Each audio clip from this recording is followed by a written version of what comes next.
Formiguinha. Neste primeiro carro, abre alas.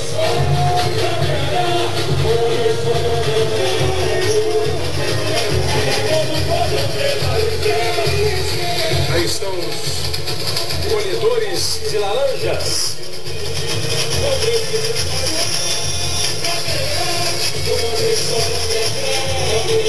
Até o início da Segunda Guerra, a laranja foi um destaque agrícola na região de Caxias.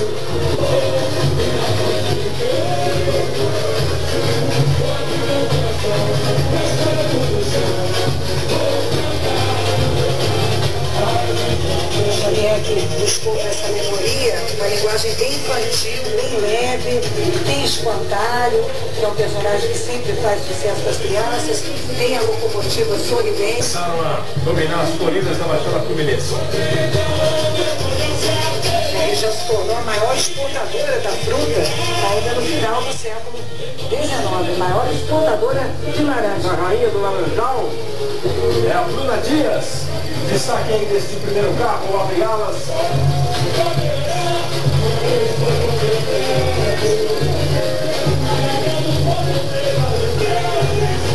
Aí são os...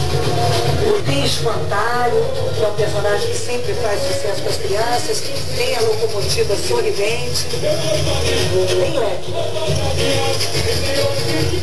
A condutora é a Ana Paula. Ana Paula Moraes vai conduzindo aí a locomotiva. O arroz, a laranja, a cana, o milho, as plantações, a estrada de ferro. Vamos ali ainda, no século XIX, em Duque de Caxias. O carro que mostra mais uma vez o modelo JK, que era o carro que chamava mais atenção no barracão. Eles romantizam o mundo das formigas. Nessa linha, a fantasia dos dois. E aí vem chegando o primeiro carro, o abre-alas das laranjas, a Caxias.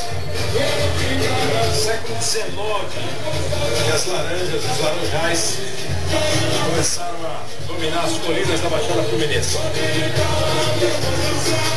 E já se tornou a maior exportadora da fruta, ainda no final do século XIX, maior exportadora de laranja. A rainha do laranjal é a Bruna Dias.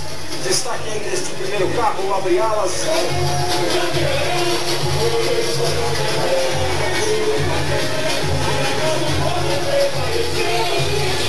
Aí estão os colhedores de laranja.